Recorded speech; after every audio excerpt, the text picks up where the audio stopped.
మీకు నాకు. మన మధ్యలో ఎవరున్నారు? క్రీస్తు అనే విశ్వాసం. ఎంత బాగుందండి అది. ఇంటికి వెళ్ళిన తర్వాతనండి ఫోన్ చేస్తాను, మీకు నాకు మధ్యలో విశ్వాసం అండి.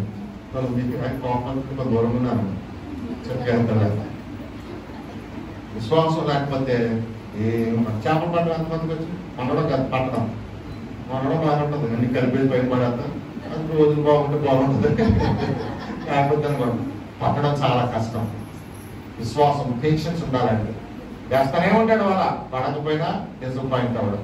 ఒకవేళ అది ఏదైనా ఏమంటారు దాన్ని గాలం వేసినా కూడా పడకపోయినా 100 సార్లు వేస్తే 2 సార్లు 3 సార్లు పడతాయి. కానీ ఎంత ఆనందం అండి పడగానే, ఎంత ఆనందం అండి. ఈ 365 రోజులు ప్రార్థన చేశావు, ఈ 365 రోజులు నీ కుటుంబం కోసం అడిగావు, ఈ 365 స్థిరమైన విశ్వాసంగా దేవుడితో మాట్లాడుతున్నావు. బట్ దీస్ 3 days, ఈ 3 రోజులు నువ్వు ప్రత్యేకించబడింది కాదు, నీ కుటుంబం ప్రత్యేకించబడింది, ఈ ప్రాంతం ప్రత్యేకించబడింది, నీ సంఘం ప్రత్యేకించబడింది. నువ్వు వేసిన వల, నువ్వు వేసినటువంటి ఆ యొక్క జ్ఞానంలో అద్భుతమైన చేపలు పడుతున్నాయి. ఇప్పుడు దేవుడికి స్తోత్రం. నీ కోరికలు నెరవేర్చబడుతున్నాయి. నువ్వు అనుకున్న ప్రతిదీ దేవుడు ఆశ్రయించబడుతున్నాడు. ఇది స్థిరమైనటువంటి విశ్వాసం. దేవుని దగ్గర యేసయ్యటువంటి వాడిని మన మధ్యలో పెట్టుకుని విశ్వాస జీవితంలో బ్రతకాలి. దేవునికి స్తోత్రం. హల్లెలూయా. చదవద్దు కానీ సామెతల గ్రంథం 11 అధ్యాయం 2-3 వాక్యాల్లో నాకు ఆ మాట ఈ సంవత్సరం అక్కడికెళ్ళి చెప్తున్నాను. వినయము గల వారి దగ్గర విజ్ఞానమును, యథార్థవంతులకు యథార్థత త్రోవ చూపించనా. ఏం బాగుందండి. ఇక వినయం గల వారు ఎంతమంది ఉన్నారండి? వినయం అందరూ ఉన్నారా? నీకు అంటుంటే సరిపోద్ది అనుకుంటారు. దేవుడి దగ్గర భయం అంటారు. మరి యథార్థత ఉందా? యథార్థత ఉంటే 10 వంతు ఇస్తాం.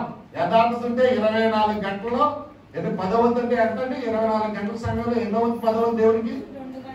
5 బాబు 2 గంటల 40 నిమిషాలు ప్రార్థన చేస్తే మోకాలు గుడిపోతాయి, మొహం దుబ్బిపోతాయి, లేకపోతే మనం పళ్ళు ఉంటాం. చాలా మందికి 10 వంతు అంటే డబ్బులు అనుకుంటారు.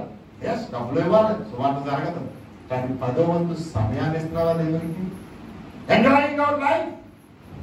God is providing everything. సూర్యుడు వస్తున్నాడు, చంద్రుడు వస్తున్నాడు, గాలి వస్తుంది, నీకు కావాల్సిన ప్రతిదాన్ని వండుకోవడానికి దేవుడు అన్నీ ఇస్తున్నాడు. But we are not given to the time. ఎంతమంది దేవుని సన్నిధిలో కనీసం అరగంట, 10 నిమిషాలు, 20 నిమిషాలు, గంట ప్రార్థన చేసే దేవుని పిల్లలు ఉన్నారు? నేర్చుకోండి దేవుని పిల్లల. ఈ 3 దినాల్లో నువ్వు ఇంటికి వెళ్ళేటప్పటికి నువ్వు నేర్చుకున్నది ఏమిటంటే విశ్వాసాన్ని అభివృద్ధి చేసుకోవాలి. విశ్వాసం బండ మీద కట్టబడింది. నేను బండ లాంటి వాడిని, నేను పరీక్షించుకోవాలి, నేను శోధించుకోవాలి, నేను ఎక్కువ ప్రార్థనలో గడపాలి. I will give my time to God. నా దేవునికి నేను సమయాన్ని ఇస్తాను. దేవునికి స్తోత్రం. హల్లెలూయా. ఇప్పుడు మనం ఉపవాసం లేకపోతే మళ్ళీ ఏమంటున్నామో కష్టం లేదు. క్రిస్మస్ ఏంటది? క్రిస్మస్ వస్తుంది. మళ్ళీ దానికి పోగడవాడి ఇంకేం ఆడవాడది? కొత్త బట్టలు, చెంకీలు, ఇంకేమన్నా కోరుకుంటే తీర్చుకునే సమయం. అప్పుడేమో ఎండిపోయే సమయం, ఇప్పుడు చిగురించే సమయం. అదొక రకమైన ఆడవాడది. ఎవడో చెప్పలేడు కానీ, ఎవడో వర్ణించలేడు. ఆ తర్వాత ఏమంటారు? మళ్ళా 40 దినాలు వచ్చేస్తున్నాం, అంతా ఎండిపోతున్నాం. Of course that is the difference. ఎందుకు పెద్దలు ఇవన్నీ పెట్టారు? నువ్వు ఏదో మొక్కలు పెట్టుకుని దేవుడిని అడుగుతావని. దేవునికి స్తోత్రం. ఏదో రకంగా దేవుడిని ప్రార్థన చేస్తావని. ఈ రోజు నీది, నీ సంఘానికి, ఈ కల్వరి ప్రేయర్ హౌస్ ని దైవజనుల కోసం ప్రార్థన చేయాలి, వాళ్ళ కుటుంబాల కోసం ప్రార్థన చేయాలి. ఒకరికొకరు పురుగొల్పుకునే దేవుని సన్నిధిలో స్థిరమైన బిడ్డలుగా ఉంటూ మన మనసును దేవుడి దగ్గర ప్రతిష్ఠించుకునే గొప్ప అవకాశం ఇది. నేను ఒక మాట చెప్తాను, ఇక్కడ నుంచి దేవుడికి 10 వంతు సమయాన్ని దేవుడికి ఇవ్వండి. ఆదివారం మానకండి. ఆదివారం మీ కుటుంబాన్ని దేవుడి సన్నిధిలో పెట్టండి. ఆదివారం దేవుడి సన్నిధిలో మీరు కనబడండి. పరిష్కరించిన వారితో భయం వేస్తూ ఉంటుంది నాకు చాలా సందర్భాల్లో. మొన్న ఒక ఆవిడ అడుగుతుంటే అంటుంది, మా ఆవిడ ఫస్ట్ క్లాస్ రావాలని అంటుంది. అది ఎప్పుడు నుంచి చదువుతాడంటే నేను నుంచి చదువుతాడు. పరీక్ష అంటే నేను నుంచి చదువుతాను. అది మంచి కనుకొని వచ్చింది. ఎంతవరకు కొనవలేదు తల్లి అడుగుతున్నాడు. అప్పుడు ఏమండి కష్టపడితే మీకు ఇష్టం లేదా అంటే, నేను నుంచి మొదలెట్టాడే గారు 2 సార్లు టీ కూడా ఇచ్చారు నాకు. అంటే నేను నుంచి మొదలెట్టి కోడికాడికి అప్పుడు 2 సార్లు టీ ఇచ్చింటారు. మంచోడు వాడు మనం ఏమి చేయని దేవుడి కొరకు, కానీ దేవుడు చేయాలని ఆశపడతా ఉంటాం. ఇది బైబిల్ గ్రంథంలో ఎక్కడా నెరవేర్చబడలేదు. దేవునికి స్తోత్రం. ఏం చేసావో దేవునికి చెప్పాలా, ఏం చేసావో దేవునికి చెప్పాలా. ఈ వారం ఏం చేసావు, ఈ రోజు ఏం చేసావు, పడుకునే ముందు ఏం చేసావు, లేవగానే ఏం అడుగుతున్నావు నువ్వు. నీలో ఉన్న భక్తిని కనబరిస్తే ఖచ్చితంగా నువ్వు ఆశీర్వదించబడతావు. హల్లెలూయా. మంచి మాట అండి. విశ్వాసం లేని బ్రతుకు మనకు అనవసరం. క్రైస్తుడు అనగానే విశ్వాసం. పెద్ద విమానం ఎక్కాను, చాలా బాగుంది అనుకున్నాను. 14 గంటలు ఎక్కడికి కూర్చోవాలి, ఎక్కడ కూర్చోవాలంటే ఒళ్ళో కూర్చొచ్చాను. నడుద్దాం అనుకున్నాను. ఇక్కడ నుంచి అక్కడ విధంగా ఉంటుంది. ఎంతసేపు నడుతుంది, నా మధ్యలో ఇంకోటి ఏదో కొరకాడుతున్నాడు, ఇంకోటి కాలు ఏడేసి ఉంటున్నాడు, ఇంకోటి ఇలా ఉన్నాడు, ఇంకోటి అవ్వలేదు అనుకున్నాడు. కానీ దిగాలంటే ఎక్కడ దిగినా ఇంకేమవుతుంది, చచ్చిపోతా. 13 బాగుంటుందా, ఓన్లీ 13 దగ్గర అది దిగలగా తలుపు. ఒక్కసారి పరలోక సంబంధమైన వరకును నువ్వు చూసావంటే నువ్వు ఎక్కేసినట్టే ఫ్లైట్. నువ్వు దిగావా, నువ్వు పడిపోయావా, సర్వనాశనం. నువ్వు పడిపోయావా, నీతో ఒక్క శాతాన్ని కాదట, 7 వస్తాయంట, 14 వస్తాయంట, 28 వస్తాయంట. ఇక చూడండి పడిపోతాను చూడండి. సో తప్ప ఏమి నేను. దట్స్ వై, అందువలనే ఉపవాస దినాలలో స్థిరమైన విశ్వాసం కావాలి.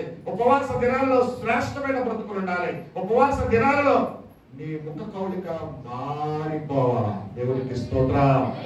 ఎందుకనగా నువ్వు స్పెషల్ అనాయింటింగ్, ప్రత్యేకమైన ఆశీర్వదించబడిన దాంట్లో కనబడాలి, ఆశీర్వదించబడిన వాడిగా కనబడాలి. మీ పిల్లలు తినదనం కలుగుతున్నారు. మా పిల్లలు తినదనం కరగకూడదమ్మా, పుట్టిగా ఉండాలని కోరుకున్నారు. ఉన్నారా? మా అమ్మ అప్పుడు ప్రార్థన చేస్తుంది. ఇప్పుడు కూడా మా అబ్బాయి నాకు అన్నం గడుపుకోకూడదు.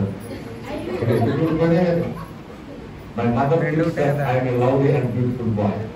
నా దేవుడు నిన్ను కూడా ఎంతమంది అని పిల్లలు ఉన్నా నిన్ను అంచెలో పెట్టుకుని యు ఆర్ మై ప్రెషియస్, నువ్వు ఎంత అందంగా మా ప్రసాదు అంటా ఉంటాను.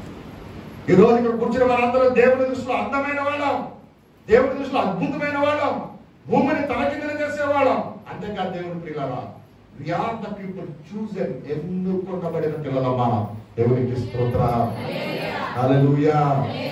ఈ విశ్వాసం అనే విమానంలో వాడలో ప్రవేశించినడు ఒకవేళ సాతాను యొక్క కష్టాల్లోకి వెళ్ళిపోతే నడి నీళ్ళకి వెళ్ళిపోతావు, నడి గాలిలో పడిపోతావు.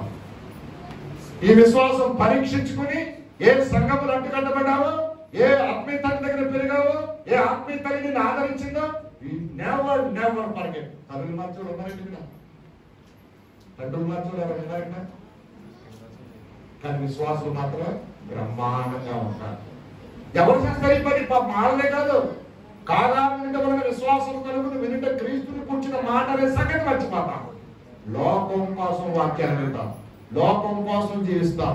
అప్పుడు ఏమైపోతుందంటే మన విశ్వాసం దీంతో పతనమైపోతుంది. అక్కడ కూర్చున్న వాళ్ళందరూ విశ్వాస జీవితంలో ముందుకు వెళ్ళాలని, మీ సంఘం ఆశీర్వదించబడాలని, మీ కుటుంబాలు దీవించబడాలని మనస్ఫూర్తిగా నేను కోరుకుంటున్నాను.